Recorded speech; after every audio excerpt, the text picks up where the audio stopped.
In, kamu dinasehati sama praktisi hukum loh, In. Kamu dibilangi kalau tinggalkan. Loh piye tau, In? Aku sebagai rakyatmu ngilih loh, In. Dia juga sudah mengandanimu loh, In. Nul!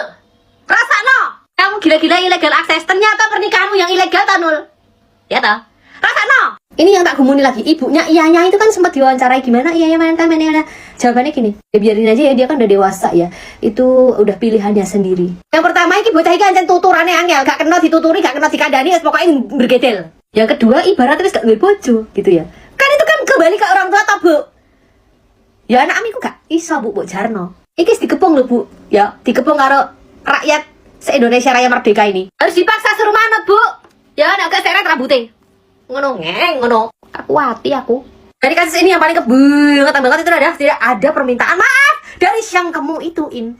Dan Inul. Kok yang ngono bimbing itu istri mudamu yang lebih tua itu, ya. Kan jalan sepura. Isgram kali aku nih.